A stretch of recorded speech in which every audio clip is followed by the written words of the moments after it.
নাক দিয়ে যে বাতাসটা যায়, this is the purest air. নাকে একটা এয়ার কন্ডিশনিং সিস্টেম আছে। আপনি শীতে শ্বাস নেন বা আপনি মরুভূমিতে যা শ্বাস নেন, যত তাপমাত্রা বাতাসে আপনি নাক দিয়ে নেন, নাক ওইটাকে একটা নির্দিষ্ট টেম্পারেচার নিয়ে আমাদের ফুসফুসে পাঠায়। যদি এই ফুসফুসে একটা নির্দিষ্ট তাপমাত্রা বা বডি টেম্পারেচার বাতাস না পৌঁছাতো, তাহলে আমাদের ফুসফুসটা নষ্ট হয়ে যেত। কিভাবে গার্জিয়ান বুঝবে যে বাচ্চার অ্যাডেনয়েডের সমস্যাটা হচ্ছে? আপনি তো আমাকে বলছেন যে অ্যাডেনয়েড বডির জন্য উপকার, তাইলে সেম অ্যাডেনয়েড কিভাবে আমাদের বডির জন্য খারাপ কিছু হইতে পারে? আমি বলেছি যে অ্যাডেনয়েড শরীরের জন্য উপকার।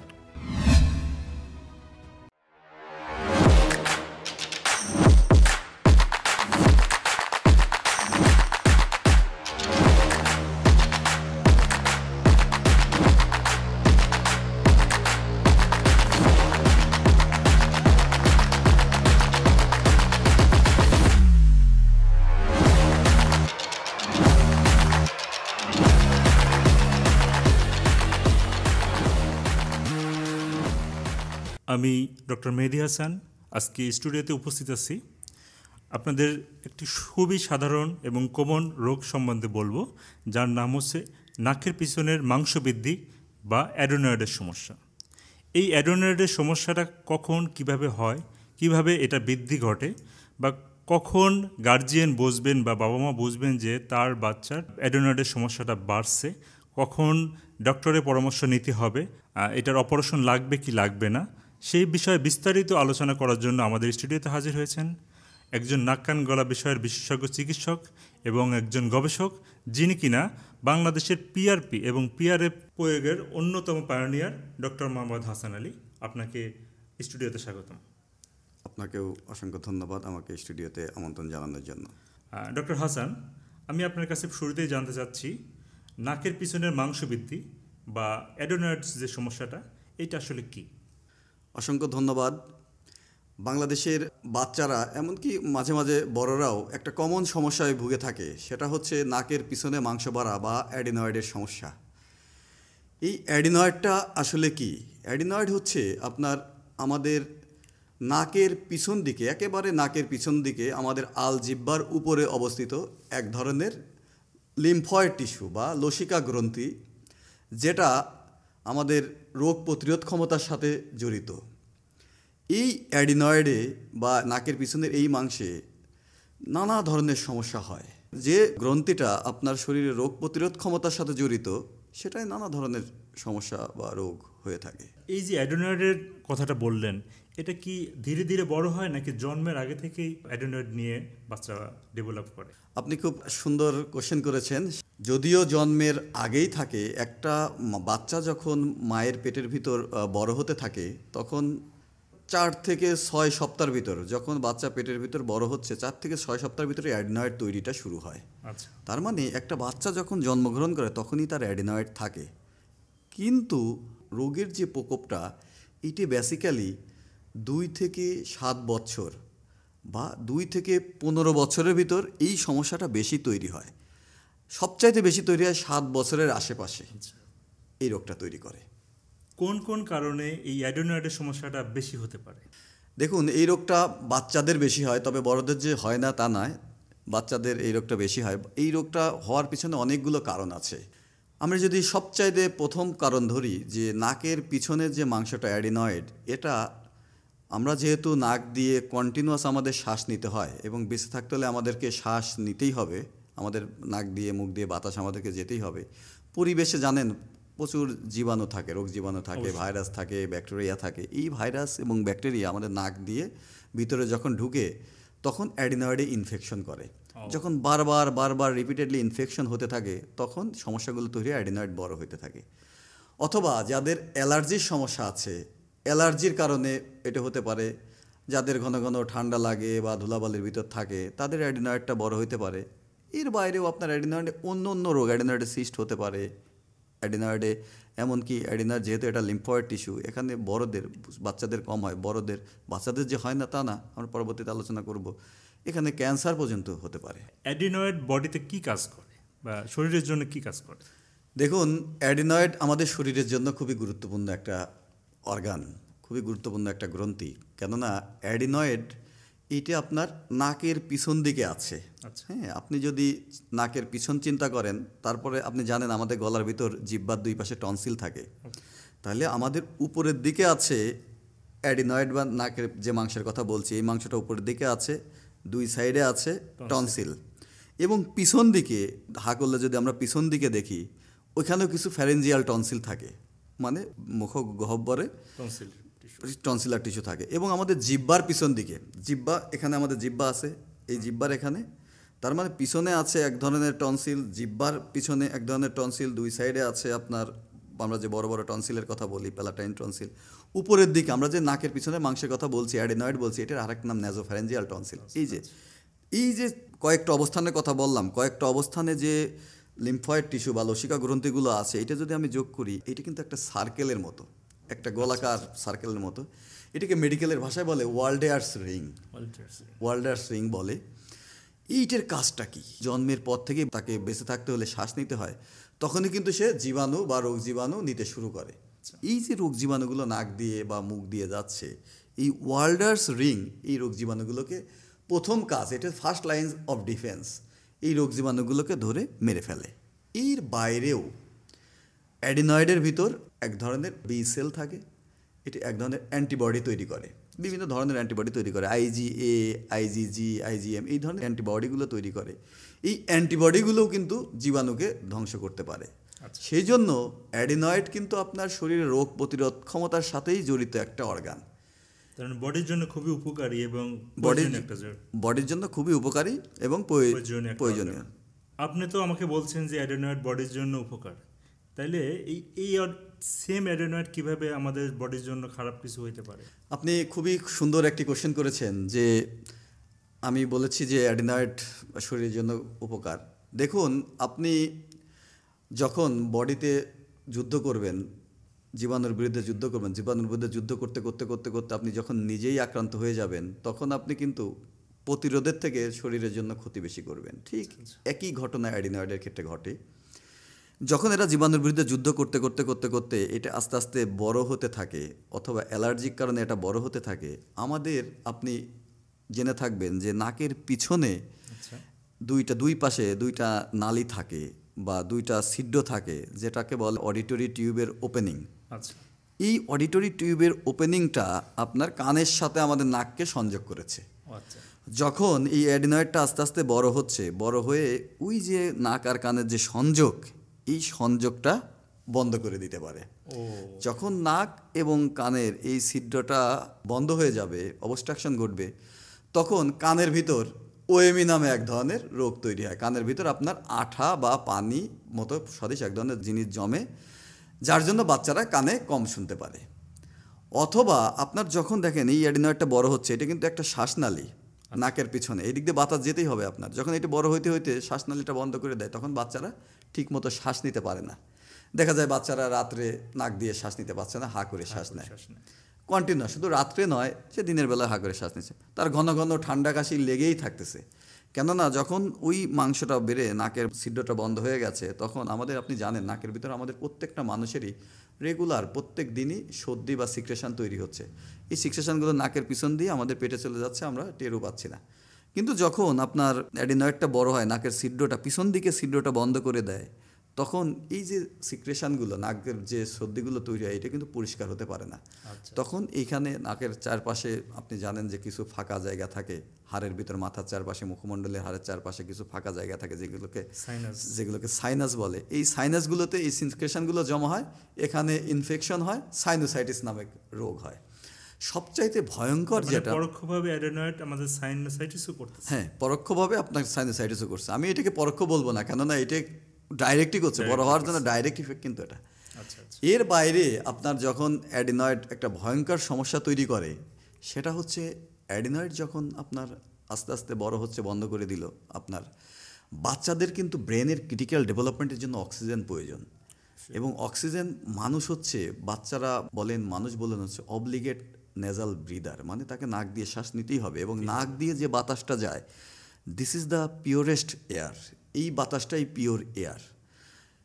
আপনি যখন নাক দিয়ে বাতাস নেন, বাতাস কিন্তু নাকে একটা এয়ার কন্ডিশনিং সিস্টেম আছে, আপনি শীতে শ্বাস নেন বা আপনি মরুভূমিতে যা শ্বাস নেন, যত তাপমাত্রা বাতাসে আপনি নাক দিয়ে নেন, নাক ওইটাকে একটা নির্দিষ্ট টেম্পারেচার নিয়ে আমাদের ফুসফুসে পাঠায়। যদি এই ফুসফুসে একটা নির্দিষ্ট তাপমাত্রা বা বডি টেম্পারেচার বাতাস না পৌঁছাতো, তাহলে আমাদের ফুসফুসটা নষ্ট হয়ে যেত, ড্যামেজ হয়ে যেত। সেই জন্য যখন বাচ্চারা নাক দিয়ে শ্বাস নিতে পারে না, তখন বাচ্চার ব্রেনে কন্টিনিউয়াস এক ধরনের অক্সিজেনের ঘাটতি দেখা দেয়। আচ্ছা, এই জন্য এই বাচ্চাগুলোর মেধাশক্তি, স্মৃতিশক্তি এগুলো কমতে থাকে। আচ্ছা, তাহলে কিভাবে গার্জিয়ান বুঝবে যে বাচ্চার অ্যাডেনয়েডের সমস্যাটা হচ্ছে? কোনো কি চেহারা বেতে চেঞ্জ আসবে? খুবই সুন্দর কথা বলেছেন। অ্যাডিনয়েড নিয়ে একটা খুব সুন্দর কথা আছে, যেটাকে বলে অ্যাডিনয়েড ফেস।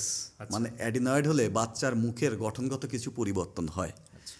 হ্যাঁ, এখন একটা বাচ্চা যখন নাক দিয়ে শ্বাস নিতে পারে না, নাকের পিছনে বন্ধ হয়ে গেছে, তাকে মুখ দিয়ে শ্বাস নিতে হচ্ছে, তখন তার নাক কিন্তু ইউজ হচ্ছে না।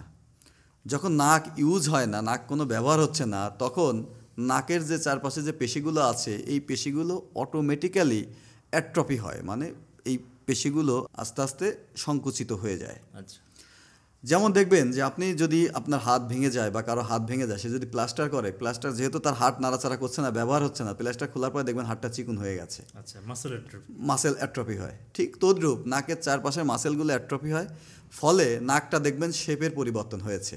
শেপটা টিয়া পাখির যে ঠোঁট, ওই রকম একটু পিন্সড নোজ, মুখটা একটু পিন্সড, একটু বাঁকানো টাইপের হয়ে গেছে। এবং আমাদের যে মুখের চারপাশে যে আমি বলেছি যে কিছু সাইনাস থাকে, আমাদের এখানে ম্যাক্সিলারি সাইনাস থাকে, এই যে এখানে সাইনাস, এই সাইনাস যেহেতু ব্যবহার হচ্ছে না, এই সাইনাসটা আস্তে আস্তে অ্যাট্রফি হয়ে যাবে। ফলে এই মুখের যে আমাদের এখানে একটা সুন্দর শেপ আছে, কন্টিউর আছে, এই শেপটা থাকবে না। এটাকে আমাদের এই যে এইটা একটু ফ্ল্যাট টাইপের হয়ে যাবে, এটাকে বলে মেলার প্রমিনেন্স। এটা কিন্তু আপনার চেহারার সৌন্দর্যের জন্য খুবই জরুরি। এই জিনিসটা কিন্তু বাচ্চাদের থাকবে না। এবং এই বাচ্চাগুলোর যেহেতু তাকে মুখ দিয়ে শ্বাস নিতে হয়, যেহেতু নাক দিয়ে শ্বাস যাচ্ছে না, মুখ দিয়ে শ্বাস নেয়, তখন বারবার যখন মুখ দিয়ে শ্বাস নেয়, তখন বাতাসটা সরাসরি গিয়ে আমাদের যে তালু আছে, আমাদের যে মুখের ভিতর যে তালু, বাতাসটা সরাসরি গিয়ে তালুতে আঘাত করে। এই আঘাত, একটা আঘাত কিন্তু আপনি বুঝবেন না কত শক্তিশালী, কিন্তু বারবার যখন আঘাত পেতে থাকে, তখন তালুটা এরকম থাকার কথা, তালুটা আস্তে আস্তে এরকম হয়ে যাবে, বাঁকা হয়ে যাবে, অনেক বেশি বাঁকা হয়ে যাবে। আপনি একটা জায়গায় দেখবেন টিনের চাল থেকে যখন পানি পড়ে, তখন একটা পানির ফোঁটা, বৃষ্টির একটা ফোঁটা কিন্তু ছিদ্র হবে না, কিন্তু পড়তে পড়তে পড়তে পড়তে ওই জায়গা ছিদ্র হয়ে যায়। অথবা পুকুর পাড়ে কলস রাখতে রাখতে ওই জায়গাটা গর্ত হয়ে যায়। ঠিক তদ্রূপ এই বাতাসগুলো আপনার মুখের ভেতরে তালুকে বারবার আঘাত করতে করতে এই জায়গাটা আস্তে আস্তে এইরকম বাঁকা হয়ে যায়, আর্স্ট হয়ে যায়। এটাকে বলে হাই আর্স্ট প্যালেট। ঠিক আছে, এই সমস্যাটা তৈরি হয় যখন আপনি দেখেন উপরের যে মুখের তালু, তার সামনে দিয়ে আপনার দাঁতগুলো আছে, যখন এই তালুটা আস্তে আস্তে উপরের দিকে এরকম হাই আস্ট হয়ে গেল, বাঁকা হয়ে গেল, তখন এই দাঁতগুলো বাচ্চাদের এলোমেলো হয়ে যায়, দাঁত আঁকা বাঁকা হয়, দাঁতটা ক্রাউডিং হয়ে যায়, দাঁতের গঠনগত পরিবর্তন হয়ে যাচ্ছে। এবং যেহেতু এই বাচ্চাগুলোর আপনার ব্রেনে অক্সিজেন কন্টিনিউয়াস, অক্সিজেন কম যাচ্ছে, ব্রেনে হাইপক্সিয়া হচ্ছে, এই জন্য এই বাচ্চাগুলোর আইকিউ লেভেলটা অনেক সাধারণ মানুষের আইকিউ লেভেল থেকে অনেক কমে যায়, স্কুল পারফরমেন্স অনেক কমে যায়। এবং যখন অ্যাডিনয়েড বেড়ে গেল, আমি আপনাকে আগেই বলেছি, আমাদের নাক আর কানের যে সংযোগের যে নালী, এই নালীটার উপর চাপ দেয়। চাপ দেওয়ার জন্য বাচ্চা কানেও শুনতে পারে না। তার মানে কি, একটা বাচ্চার অ্যাডিনয়েড সমস্যা হলে এটা বাচ্চার মা খুব সহজেই বুঝতে পারে। তার ঘন ঘন ঠান্ডা কাশি লাগছে, নাক দিয়ে বাতাস যাচ্ছে না, মুখ হা করে শ্বাস নিচ্ছে, দাঁতের গঠন পরিবর্তন হচ্ছে, বাচ্চা ডাকলে ঠিক মতো শুনছে না, বা তার স্কুলে স্যাররা বলছে যে আপনার ছেলে বা আপনার মেয়ে ঠিকমতো পড়ালেখায় মনোযোগ দিতে পারছে না, বা সে কিছু পড়ালেখা মনে রাখতে পারছে না। এই যে জিনিসগুলো, এগুলো আপনার অ্যালার্মিং সাইন দিতে পারে যে আমার বাচ্চার অ্যাডিনয়েডের সমস্যা হচ্ছে, হলো কিনা। অ্যাডিনয়েডের যে বৃদ্ধি বা অ্যাডিনয়েডাইটিস, যেটা ইনলার্জ অ্যাডিনয়েডের জন্য আর কি সমস্যা হতে পারে? আপনি খুব সুন্দর বলেছেন, আমি অলরেডি কিছু আলোচনা করেছি। সেটা হচ্ছে যে আপনার যখন অ্যাডিনয়েডটা বড় হয়, বাচ্চাদের একটা খুবই ডেঞ্জারাস সমস্যা তৈরি হয়। সেটা হচ্ছে, যেহেতু নাক দিয়ে শ্বাস নিতে পারছে না, রাত্রে বাচ্চা ঘুমাচ্ছে, হঠাৎ করে তার নিঃশ্বাসটা বন্ধ হয়ে গেল, এটাকে বলে অ্যাপনিয়া। এবং অ্যাডিনয়েড যেহেতু শ্বাসনালী বন্ধ করে দিয়েছে, অবস্ট্রাকশন করেছে, এই জন্য অ্যাপনিয়া হয়েছে। এটাকে বলে অবস্ট্রাকটিভ স্লিপ অ্যাপনিয়া। বাচ্চা ঘুমের ঘোরে হঠাৎ করে ঘুমাইতে প্রথমে নাক ডাকতে হঠাৎ করে তার নিঃশ্বাস বন্ধ হয়ে যায়।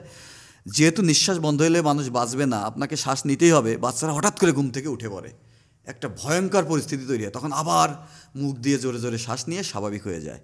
এবং সারা রাত এই ঘটনা একটু পর কিছুক্ষণ পর এই ধরনের ঘটনা ঘটতে থাকে। যেহেতু এ ধরনের ঘটনা সারা রাত ঘটতে থাকে, বাচ্চার রাত্রে ঠিকমতো একটা সাউন্ড স্লিপ হয় না, সারা দিন বাচ্চাগুলো ঝিমাইতে থাকে, এমনকি বাচ্চার লালা পড়তে পারে। এই যে একটা জটিলতা তৈরি হয়। এবং আপনার নাকের পিছনে মাংস বাড়ার জন্য পেশেন্টদের সাইনোসাইটিস হয়, রাইনোসাইনোসাইটিস হয়। এবং আপনি জানেন আমরা নাক দিয়ে শুধু শ্বাসই নিই না, নাকের অন্যতম প্রধান কারণ হচ্ছে আমাদের ঘ্রাণ সংবেদনশীলতা। যখন অ্যাডিনয়েড বড় হয় তখন সাইনোসাইটিস হয়, অথবা যে জায়গা নাকের উপরে 1/3 দিয়ে আমরা ঘ্রাণ গ্রহণ করি ওই জায়গাগুলোতে ইডেমা ফুলে যায়, ওই জায়গাগুলোতে ইনফেকশন হয়, পানি জমে। এই জন্য বাচ্চা ঘ্রাণও ঠিকমতো ঘ্রাণ নিতে পারে না, আর ঘ্রাণ এই সেন্সটাও আস্তে আস্তে কমে যাবে। আবার ঘ্রাণের সাথে আমাদের স্বাদের একটা এক্সিলেন্ট সম্পর্ক আছে। আপনার যদি ঘ্রাণ শক্তি ঠিকমতো কাজ না করে আপনি কিন্তু খাবারেরও ঠিকমতো স্বাদ পাবেন না, ফলে এই বাচ্চাগুলো ঠিকমতো খেতেও চাইবে না। দেখেন সমস্যা আপনার কোথায়? নাকের পিছনে মাংস বাড়া, বাচ্চা ঠিকমতো খাচ্ছে না, এ ধরনের সমস্যাও তৈরি হচ্ছে। এবং আরেকটা জিনিস যেটা, যে নাকের পিছনে মাংস বাড়ার জন্য আমি বলেছি যে কানে আপনার ওএমই হচ্ছে, কানে পানি জমছে, এবং এই পানিতে ইনফেকশন হয়ে এওএম বা অ্যাকিউট অটাইটিস মিডিয়া, কানের ভিতরে ওই যে পানি জমেছিল ওইটাতে ইনফেকশন হয়ে বাচ্চাদের সিভিয়ার ব্যথা হয়, এমনকি ওখানে পুজ জমে যায়, যেটা পানি ছিল ওটাতে পুজে রূপান্তরিত হয়, এবং পুজটা একটা পর্যায়ে কানের পর্দাটাকে ছিদ্র করে বা কানের তালাটাকে ছিদ্র করে পুজটা কান দিয়ে বের হইতে থাকে, মানে কান পাকা রোগটা হইতে পারে। তাহলে রোগটা আপনার অ্যাডিনয়েড বা নাকের পিছনের মাংস বাড়া, সেটা আপনাকে কানে ওএমই করলো বা কানে ইনফেকশন করলো, পর্দাটা ছিদ্র করে দিল, ফলে আপনার কানের শ্রবণ শক্তির একটা সমস্যা হতে পারে বা শ্রবণ শক্তি লস হতে পারে, কন্ডাক্টিভ ডিপনেস হতে পারে। ডক্টর হাসান, পেশেন্ট পার্টি যখন বুঝতে পারবে যে তাদের বাচ্চাদের অ্যাডিনয়েডের কোনো সমস্যা হচ্ছে, অবশ্যই নাক কান গলা বিশেষজ্ঞের কাছে আসবেন। আপনারা কিভাবে এটা রোগটা নির্ণয় করবেন সে ব্যাপারে যদি বলতেন। আপনাকে ধন্যবাদ। দেখুন, প্রথমে বাচ্চার মায়েরা বুঝতে পেরেছে যে তাদের বাচ্চার নাকের পিছনে মাংস বাড়তে পারে, এই সাসপিশন নিয়ে তারা ডক্টরের কাছে আসলো। ডক্টরের কাছে আসার পরে একজন বিশেষজ্ঞ চিকিৎসকের প্রথম দায়িত্ব হলো যে এই রোগের ইতিহাসটা রোগীর স্বজনদের কাছ থেকে, গার্জিয়ানের কাছ থেকে, অথবা বাচ্চা যদি একটু বড় হয় বাচ্চার কাছ থেকে পুরোপুরি ডিটেলসটা মানে একেবারে অ্যাকুরেটলি নেওয়া। এটা হচ্ছে প্রথম কাজ, মানে রোগের ইতিহাস, হিস্ট্রিটা খুব গুরুত্বপূর্ণ। এরপরে কিছু ক্লিনিক্যাল টেস্ট করা যায়, যেই ক্লিনিক্যাল টেস্ট দিয়ে আমরা অ্যাডিনয়েডটা খুব সহজেই বা নাকের পিছনের মাংস বাড়া নির্ণয় করতে পারি। আপনাকে যদি দেখাই, দেখুন এই যে আমাদের একটা ছোট্ট একটা ইনস্ট্রুমেন্ট, এটাকে বলে থুডিকাম নেজাল স্পেকুলাম, ঠিক আছে? এইটা দিয়ে আমরা অ্যান্টেরিয়র রাইনোস্কোপি করি বা নাকের সামনের অংশ দেখি, ঠিক আছে?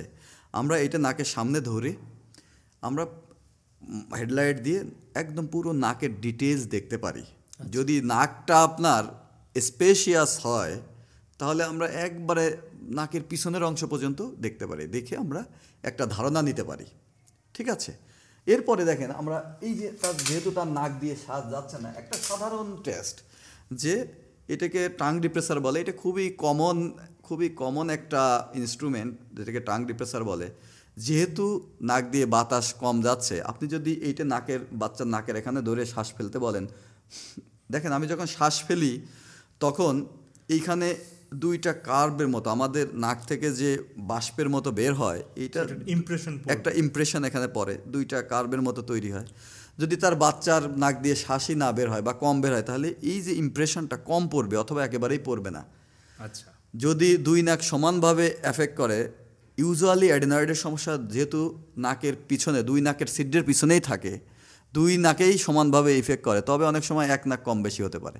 ফলে এই যে নাক থেকে যে মানে ফগিংটা আমার এই টাং ডিপ্রেসারে হচ্ছে, এটা একদিকে কম বেশি হতে পারে এবং ছোট হয়ে যাবে। তাহলে এইটা দিয়েও আমি একটা ধারণা করতে পারি যে তার নাকের পিছনে মাংস বাড়তে পারে।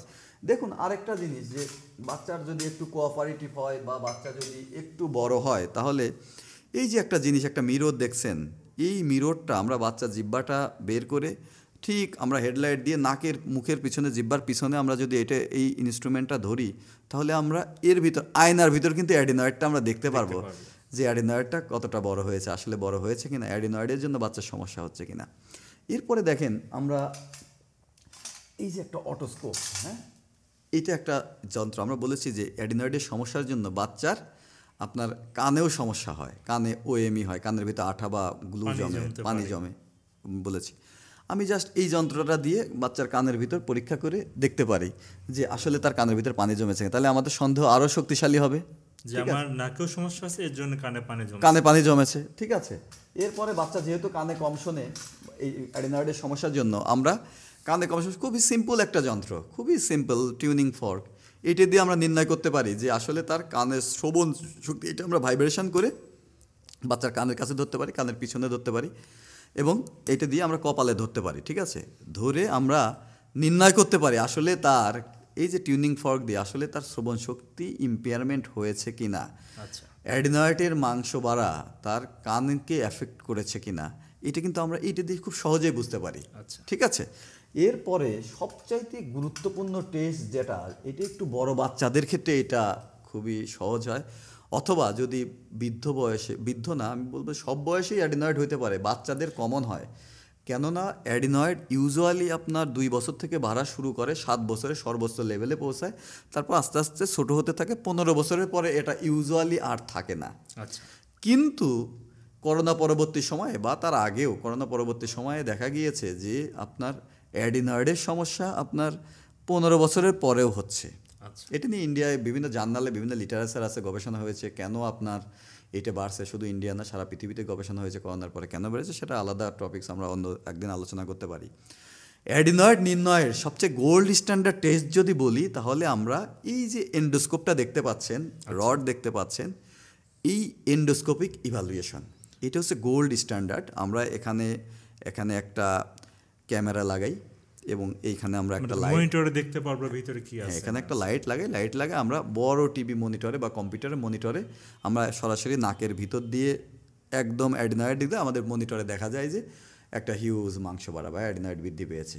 অথবা আপনি ডাইরেক্ট কোনো লাইট সারা, এখানে লাইট দিয়ে আপনি ডাইরেক্ট চোখ দিয়েও এরকম খুব সুন্দর করে আপনি দেখতে পারবেন যে ভিতরে অ্যাডিনয়েড বড় হয়েছে কিনা, এটা দিয়ে দেখতে পারবেন। অথবা আপনি এটা তো 0 ডিগ্রি, আপনি 30 ডিগ্রি বা 70 ডিগ্রি এন্ডোস্কোপ দিয়ে মুখের ভিতর দিয়েও আপনি উপরের ডিটেলস মুখের ভিতর দিবেন, উপরের যে ছবি নাকের পিছনের যে উঁচু জায়গা, নাকের পিছনে যে ন্যাজোফ্যারিংস, ওখানে যে অ্যাডিনয়েডটা থাকে, ওই অ্যাডিনয়েড বড় হয়েছে কিনা মুখের ভিতর দিয়েও আপনি এটা দেখতে পারবেন। সেই জন্য এই এন্ডোস্কোপিক ইভালুয়েশন বা এন্ডোস্কোপিক এই এক্সামিনেশনটা হচ্ছে গোল্ড স্ট্যান্ডার্ড ফর ডায়াগনোসিস। এটা আপনি ডিরেক্ট দেখতে পাচ্ছেন। এর বাইরে আপনি একটা এক্সরে করে দেখতে পারেন যে নাকের পিছনে মাংস খুব সুন্দর দেখা যায়, ল্যাটারাল ভিউ তো খুব ভালো একটা, হ্যাঁ ল্যাটারাল ভিউ করে আপনি একটা এক্সরে ন্যাজোফ্যারিংসের একটা এক্সরে করে আপনি দেখলেন যে ওখানে মাংস, এবং খুব সুন্দর আপনার দেখা যাবে যে অ্যাডিনয়েড শ্বাসনালীর কতটুকু আপনার ব্লক করেছে। ঠিক আছে, এবং যেহেতু আপনার বাচ্চাদের কানের সমস্যা করে, সেই জন্য আপনি একটা পিটিএ বা impedance test, pure tone audiometry, শ্রবণ শক্তির পরীক্ষা, অথবা কানের প্রেশারটা কীরকম আছে, অ্যাডিনয়েড হলে কানের প্রেশারটা নেগেটিভ হয়ে যায়, কাপটা বি হয়ে যায় এবং শ্রবণ শক্তি কমে যেতে পারে, সেটা আপনাকে বলেছি। এইটা আপনি পিটিএতে করলেন এবং আপনি রোগটা পরিপূর্ণভাবে আপনার হিস্ট্রির সাথে, রোগের ইতিহাসের সাথে, আপনার ক্লিনিক্যাল এক্সামিনেশনের সাথে আপনি টেস্টগুলো করে আপনি নির্ণয় করতে পারেন। এর বাইরেও যদি চান তাহলে বয়স্ক একটা মানুষ, তার আপনার অ্যাডিনয়েডের সমস্যা হচ্ছে, এমআরআই করতে পারেন। বাচ্চাদের এমআরআই করা যায়, আমাদের বাংলাদেশের ক্ষেত্রে অতটা ফিজিবল না যে আপনি একটা এত দামি একটা টেস্ট দিয়ে দিবেন, এটা ফিজিবল না, তবে এটা করা যায়। এটি অ্যাডিনয়েডটা ডায়াগনোসিস করার পরে এটা কি কোনো ঘরোয়া ট্রিটমেন্টের মাধ্যমে আমরা সারাতে পারি, অথবা কোনো মেডিকেল ট্রিটমেন্ট ওষুধের মাধ্যমে যেটা সারাতে পারি, অথবা আমাদের সার্জারি কি লাগতেই পারে, যদি জানাতেন। ধন্যবাদ। আসলে অ্যাডিনয়েডের যে সমস্যা, যদি আমরা কনফার্ম হয়ে যাই যে তার অ্যাডিনয়েডটা অনেক বড় হয়ে গেছে, তখন আমরা কয়েকটা জিনিস চিন্তা করি। একটা হচ্ছে অ্যাডিনয়েডটা কত বড় হয়েছে, এইটে তার কতটুকু সমস্যা করছে, এবং তার স্কুল পারফরমেন্স, বিহেভিয়ার, বা তার ঘুম, বা তার ব্রেনে কি ইমপ্যাকশন ফেলছে, এগুলোর উপর ট্রিটমেন্টটা নির্ভর করে। ঠিক আছে, আমরা অ্যাডিনয়েডটাকে কতটুকু বড় হয়েছে এই মাংসটা, এটাকে আমরা 4টা গ্রেডে ভাগ করি। কিন্তু নাকের পিছন দিয়ে যে বাতাস যাওয়ার জায়গা, সাপোজ নাকের পিছনে এটা বাতাস যাওয়ার জায়গা, এইটা যদি 1/3 ভরে যায়, তখন আমরা এটাকে বলি গ্রেড 1।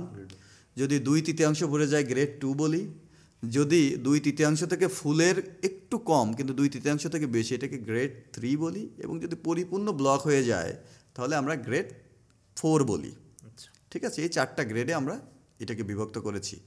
ইউজুয়ালি গ্রেড 1 এবং গ্রেড 2-তে আপনার কোনো সার্জারির প্রয়োজন হয় না, এখানে মেডিকেল ম্যানেজমেন্ট বা কিছু নিয়মকানুন মেনে চললে হয়। এবং 3 এবং 4-এ ইউজুয়ালি সার্জারির প্রয়োজন হয়, 4-এ সার্জারি প্রয়োজন হয়। তাহলে 1, 2 বা মাংসটা সামান্য বাড়লে আমরা পারিবারিকভাবে কি করতে পারি, সেটা হলো যে আপনার পারিবারিকভাবে এ ধরনের বাচ্চাদেরকে একটু আপনার তারা যাতে ঠান্ডা না লাগায়, ঘন ধুলাবালির ভিতর না যায়, এই জিনিসগুলো আপনার একটু খেয়াল করতে হবে। বাবা মা যদি আপনার স্মোকার হয়, বাচ্চার পাশে স্মোকিং করা যাবে না। দূরে রাখতে হবে। হ্যাঁ, প্যাসিভ স্মোকিংয়ের জন্য কিন্তু অ্যাডিনয়েড বা কানের সমস্যা তৈরি হতে পারে, ঠিক আছে? সেই জন্য এগুলো করবে। তারপরে যে পুষ্টিকর খাবার খাবে, রোগ প্রতিরোধ ক্ষমতা বাড়ানোর জন্য পুষ্টিকর খাবার খাবে, ভিটামিন সি জাতীয় খাবার, লেবু, কমলা, মালটা, আঙুর, পেয়ারা, জলপাই, এই টাইপের পুষ্টিকর খাবার সে খাবে।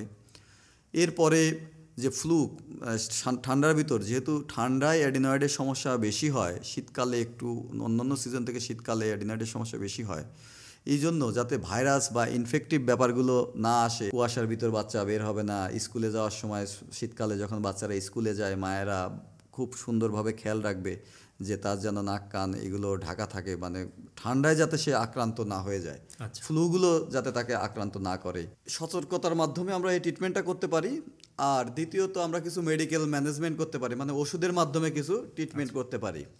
ওষুধের মাধ্যমে ট্রিটমেন্ট বলতে যদি আপনার নাক একেবারে বন্ধ থাকে তাহলে আপনি অ্যান্টিহিস্টামিন টাইপের ওষুধ খেতে পারেন, অথবা নাক বন্ধ আছে কিছু ড্রপ ব্যবহার করলেন, ডিকনজেস্টেন্ট ড্রপ, অথবা নাকে স্টেরয়েড স্প্রে ব্যবহার করতে পারেন। স্টেরয়েড বিভিন্ন ধরনের স্প্রে পাওয়া যায়, এবং স্টেরয়েড স্প্রে ব্যবহার করলে গ্রেড 1 বা 2-তে থাকলে আস্তে আস্তে এটা ছোট হয়ে আসে। আবার মন্টিলুকাস গ্রুপের যে ওষুধগুলো আছে, এই ওষুধটা কিন্তু এর উপর গবেষণা আছে যে এই ওষুধটা আপনার অ্যাডিনয়েড টিস্যুটাকে আস্তে আস্তে ছোট করতে পারে। কতদিনের ডিউরেশন লাগতে পারে? এটা আপনি দীর্ঘদিন, এটা আপনার যতদিন প্রয়োজন আপনি ততদিন এটা ব্যবহার করতে পারেন। 2 মাস, 6 মাস, 1 বছর, 2 বছর, 5 বছর। মন্টিলুকাসটা তেমন কোনো সাইড এফেক্ট নেই, আপনি দীর্ঘদিন এটা চালাইতে পারেন, ঠিক আছে? তবে স্টেরয়েড স্প্রে যেটা নেজাল স্প্রে, এইটাও আপনি দীর্ঘদিন ব্যবহার করতে পারেন। এটাও অ্যাডিনয়েডটাকে আপনার আস্তে আস্তে ছোট করে দিবে। এইটারও তেমন কোনো সিস্টেমিক সাইড ইফেক্ট নাই, যেটা আপনি মুখে যদি স্টেরয়েড খান যে সাইড ইফেক্ট আছে নাকে দিলে একেবারে সেফলি ব্যবহার করতে পারেন। তবে আমরা কিছু নিয়ম বলি যে 2 মাস পর পর 2 সপ্তাহ গ্যাপ দিয়ে আবার 2 মাস ব্যবহার করবেন, এরকম করে পেশেন্টের যদি নাকের যে সেলেসা জিল্লি বা মিউকোজাতে যদি তেমন কোনো সমস্যা না হয় তাহলে সে দীর্ঘদিন ব্যবহার করতে পারে, ঠিক আছে? এর সাথে যদি আপনার রুগীদের কানে শোনার, অ্যাডিনয়েডের সাথে কানে শোনার সমস্যা থাকে তাহলে হেয়ারিং যে টেকটিক্সগুলো, কিছু মানে নিয়ম কানুন মেনে, যে আপনি বাচ্চার সাথে যখন কথা বলবেন ব্যাকগ্রাউন্ড সাউন্ড কমায় দিলেন, অথবা বাচ্চার মনোযোগটা পরিপূর্ণভাবে আকর্ষণ করে বাচ্চার সাথে কথা বললেন, ঠিক আছে? ব্যাকগ্রাউন্ড যে সাউন্ড আছে, আপনি টিভি বা ভিডিও গেমস বা অন্যান্য মোবাইলের সাউন্ড, এভরিথিং সব কিছু আশেপাশে সমস্ত সাউন্ড বন্ধ করে দিয়ে বাচ্চার সাথে যদি কথা বলেন তাহলে বাচ্চা ভালো শুনবে, অ্যাডিনয়েডের জন্য যদি কানে শোনা কম থাকে। অথবা আপনি হেয়ারিং এইড দিতে পারেন। এরপরে যদি আপনি এইগুলো দিলেন, ইউজুয়ালি আপনার অ্যাডিনয়েডগুলো যেহেতু বয়সের সাথে সাথে এটা আস্তে আস্তে ছোটো হয়ে যায়, সেই জন্য আপনি ছোটো অ্যাডিনয়েডের ক্ষেত্রে আপনি এই ইয়েগুলো করতে পারেন। কিন্তু আপনি এই জিনিসগুলো করছেন কিন্তু তার সমস্যার তেমন উন্নতি হচ্ছে না। অ্যাডিনয়েড তার সাথে সাথে অন্যান্য জটিলতা আছে। অ্যাডিনয়েডের জন্য আপনার সাইনোসাইটিস হয়েছে, অ্যাডিনয়েডের জন্য আপনার রাত্রে ঘুমের ভিতর ব্যাঘাত ঘটছে, যেটাকে আমরা অবস্ট্রাকটিভ স্লিপ অ্যাপনিয়া বলি। অ্যাডিনয়েডের জন্য আপনার কানের ইনফেকশন, ঘন ঘন ইনফেকশন হচ্ছে, রিকারেন্ট ইনফেকশন হচ্ছে, কানে ওএমই হচ্ছে, কানে এওএম হচ্ছে, এই যে ইনফেকশনগুলো বারবার আপনার হচ্ছে। যদি এই ধরনের সমস্যা আপনার হয়ে থাকে বা গ্রেড 3 বা 4-এ অ্যাডিনয়েড আছে, তখন আপনার সার্জারির ভিতর যেতে হবে, ঠিক আছে? সার্জারির মাধ্যমে আপনি অ্যাডিনয়েডটা যদি অপসারণ করেন তাহলে আবার রোগী আবার স্বাভাবিক অবস্থায় নাক দিয়ে শ্বাস নিতে পারবে। এবং ওই যে সমস্যাগুলোর কথা বলেছিলাম, যে তার মুখের গঠনগত পরিবর্তন, এগুলো সময়ের সাথে আবার স্বাভাবিক হয়ে যাবে, ঠিক আছে? এটা একটা খুবই চমৎকার ব্যাপার যে তার দাঁত এলোমেলো আছে, এটা আবার স্বাভাবিক হয়ে যাবে। তার তালুটা উপরের দিকে উঠে গেছে, এটা নর্মাল হয়ে যাবে। তারপরে আপনার এখানে যে মেলার প্রমিনেন্স বা এই মুখের যে শেপটা, এটা ঠিক হয়ে যাবে, নাকটা স্বাভাবিক পর্যায়ে চলে আসবে। তারপরে সে যে লালা পড়তো, এই জিনিসগুলো একবারে স্বাভাবিক পর্যায়ে চলে আসবে। আমাদের এই সার্জিক্যাল যে প্রসিডিউরগুলোর কথা বললেন, কয় ধরনের প্রসিডিউর আছে এবং কোনটা সবচেয়ে ভালো হয় বাচ্চাদের জন্য? দেখুন, আপনি অসাধারণ একটি কোশ্চেন করেছেন। অ্যাডিনয়েড সার্জারি আমরা বিভিন্নভাবে করতে পারি। বিভিন্ন ধরনের প্রযুক্তি এখন পৃথিবীতে বা বাংলাদেশে অ্যাভেলেবেল আছে। আপনি অ্যাডিনয়েড সার্জারি কনভেনশনাল যে টেকনিক, সাধারণ যে টেকনিক, আমরা ডিসেকশন পদ্ধতিতে নাকের পিছনে একদম লাঙল দিয়ে বা নারকেল যেরকম কোরায় এরকম কোরানির মতো দিয়ে আমরা অ্যাডিনয়েড কিউরেট দিয়ে অ্যাডিনয়েডটা কিউরেট করে নিয়ে আসতে পারি। তবে এটা করলে একটা অসুবিধা হলো এখানে প্রচুর পরিমাণে ব্লিডিং হয় এবং আপনি ব্লাইন্ডলি করছেন, না দেখে করছেন, এবং এটা আপনি 100% অ্যাডিনয়েড টিস্যু আনতেও পারবেন না। ফলে পরবর্তীতে আবার অ্যাডিনয়েড বেড়ে যাওয়ার একটা চান্স থাকে, রিকারেন্সের চান্স থাকে। আরেকটা যেটা আপনি এন্ডোস্কোপ গাইডেড মাইক্রোডেব্রাইডার নামে একটা মেশিনের মাধ্যমে করতে পারেন। আপনার নাকের ভিতর দিয়ে ক্যামেরা দিলেন, মুখের ভিতর দিয়ে আপনার ইনস্ট্রুমেন্ট মাইক্রোডেব্রাইডারের যে ব্লেড দিয়ে আপনি পুরো অ্যাডিনয়েড একদম in toto every bits of adenoid, প্রত্যেকটা অ্যাডিনয়েড টিস্যু পুরোটাই আপনি নিয়ে আসতে পারবেন। আচ্ছা, ফলে এখানে আর আপনার ভবিষ্যতে হওয়ার চান্স নাই। দেখুন, অ্যাডিনয়েড হচ্ছে একটা বিনাইন রোগ, যে এটা ক্যান্সার নয় কিন্তু যে এটা আবার ফিরে আসবে। তার মানে কি আপনাকে এমনভাবে সার্জারিটা করতে হবে যাতে এই রোগটা আর কখনোই ফিরে না আসে। তার মানে কনভেনশনাল পদ্ধতিতে আপনার চান্স আছে, কিন্তু আপনি যদি মাইক্রোডেব্রাইডার দিয়ে এন্ডোস্কোপ ক্যামেরা দিয়ে দেখে দেখে করেন তবে আর হবে না। তবে এক্ষেত্রে একটা ডিসঅ্যাডভান্টেজ হলো যে আপনি যদি মাইক্রোডেব্রাইড দিয়ে করেন সেক্ষেত্রে কিছুটা ব্লিডিং হয়, বিল্ডিং হচ্ছে কিছুটা রক্তপাত অপারেশনের সময় হবে, এবং এইভাবে অপারেশন মাইক্রোডেব্রাইডার দিয়ে অপারেশন করে তো ব্যথা কনভেনশনাল যেরকম ব্যথা হয় এরকম ব্যথা হবে। আচ্ছা, সবচাইতে আধুনিক যে পদ্ধতি সেটার কথা যদি আমি আপনাকে বলি সেটা হচ্ছে প্লাজমা প্রযুক্তির মাধ্যমে অ্যাডিনয়েডের অপারেশন। আচ্ছা, সেটা নিয়ে হিউজ আলোচনা আছে, আমরা পরবর্তীতে কোনো এক সময় আলোচনা করব। তবে আপনাকে যদি কিছু কথা না বললেই নয়, প্লাজমা প্রযুক্তিতে বা কবলেশন প্রযুক্তিতে আমরা প্লাজমার মাধ্যমে অ্যাডিনয়েড টিস্যুটাকে অপসারণ করি। এটা আসলে এক ধরনের টিস্যু মেল্টিং প্রসেস। আমরা নাকের ভিতর দিয়ে ক্যামেরা দিই এবং মুখের ভিতর দিয়ে যে কবলেশনের যে ওয়ান্ড যেটা দিয়ে প্লাজমা তৈরি হয় সেই প্লাজমা দিই। এরপরে আমরা অ্যাডিনয়েডটাকে আস্তে আস্তে আস্তে আস্তে মেল্টিং করে করে করে করে পুরো অ্যাডিনয়েড ইন টোটো রিমুভ করতে পারি। এখানে সুবিধা কয়েকটি। সবচেয়ে বড় সুবিধা হলো যে আপনি ক্যামেরার সামনে পুরো বড় মনিটরে অ্যাডিনয়েড দেখে দেখে অপসারণ করছেন, ফলে আপনার অন্যান্য ইনজুরির চান্স কম। 2 নাম্বার, কবলেশনের অন্যতম সুবিধা হলো এই পদ্ধতি একেবারেই রক্তপাতহীন, আচ্ছা, ব্লাডলেস একটি অপারেশন, এবং এই পদ্ধতিতে অপারেশন করলে ব্যথা হয় না বললেই চলে। বাচ্চাদের তো বুঝতেই পারে না যে আমার অপারেশন মানে করেছে। রক্তপাত এবং ব্যথাহীন, রক্তপাত এবং ব্যথাহীন একটা অপারেশন এবং অত্যাধুনিক অপারেশন, এবং এই পদ্ধতিতেও আপনার রিকারেন্সের চান্স আর নেই। রিকারেন্স বলতে পুনরায় যে আবার অ্যাডিনয়েড হবে এই চান্স নেই, কেননা আপনি প্রত্যেকটা বিটস অফ টিস্যু সবই নিয়ে আসছেন। আপনি যদি মাইক্রোডেব্রাইডার নামক যে মেশিন বলছি, যদি এই মেশিন দিয়েও অ্যাডিনয়েডের অপারেশন করেন সেক্ষেত্রেও কিন্তু আর হওয়ার চান্স নাই, আবার কবলেশন দিয়ে করলেও আর চান্স নাই। কিন্তু এই দুইটার ভিতর যদি আপনি সুপিরিয়র ভাবেন, আমি কিন্তু কবলেশনের কথাই বলবো, কেননা মাইক্রোডেব্রাইডারে আপনার কিছুটা ব্লিডিং হয় এবং আপনার পরবর্তীতে পোস্ট অপারেটিভ পেইন হয়। আচ্ছা, হ্যাঁ, এবং 2 পদ্ধতিতেই আপনার আর কখনোই হবে না। কবলেশনে যদি আপনি করেন কোনো ব্লিডিং হবে না এবং আপনার পরবর্তীতে আর হবে না, ঠিক আছে, এবং পরবর্তীতে অপারেশনের পরে রোগী ঘুম থেকে জেগে ওঠার পরে আর কোনো ব্যথা নেই। তো মানে পোস্ট অপারেটিভ যে আতঙ্ক, একটা ব্যথা বা রক্তপাতের যে আতঙ্ক, আমরা এই প্লাজমা কোয়াগুলেশন পদ্ধতিতে নাই বললেই চলে। হ্যাঁ হ্যাঁ হ্যাঁ, আপনি যথার্থই বলেছেন যে প্লাজমা পদ্ধতিতে পোস্ট অপারেটিভ যে ব্যথা হবে এই চান্সটা নাই। তারপরে আমরা এন্ডোস্কোপিক, মানুষের ভিতরে একটা ধারণা আছে যে নাকের মাংস বাড়ছে তাইলে কি নাকটা কি কেটে করবে, নাকের বাইরে কি দাগ থাকবে কিনা বা গলায় দাগ দেখে থাকবে কিনা, এটা একটা ধারণা আছে। আসলে এটা কিছুই না, আমরা নাকের ভিতর দিয়ে ক্যামেরা দিয়ে করি, ফলে বাইরে কাটা ছেঁড়া দাগ এ ধরনের কোনো জিনিসই থাকে না। এবং আমরা যে আরেকটা কথা, যে আমরা যে ব্লিডিংয়ের কথা বললাম কনভেনশনাল পদ্ধতিতে বা মাইক্রোডেব্রাইড, এই ব্লিডিংটা কিন্তু খুব যে বেশি ব্লিডিং তা না। এইটা আপনার বাচ্চাদের একদম সেফলি আমরা করি। আপনাদের বাচ্চাদের যদি বিন্দুমাত্র রিস্ক থাকতো তাহলে কিন্তু আমরা এটা করতাম না, তাই না? সার্জারি নিয়ে, মানুষের জীবন নিয়ে কিন্তু রিস্ক নেওয়ার কোনো সুযোগ নেই। সেই জন্য আপনার যে ব্লিডিং হয় এটা কিন্তু হয় 1 কাপ, বা যদি খুব মানে চায়ের কাপ, যেটা ছোট কাপ, সর্বোচ্চ এতটুকু রক্ত যেতে পারে, 50 ml রক্ত যেতে পারে, আচ্ছা, ঠিক আছে।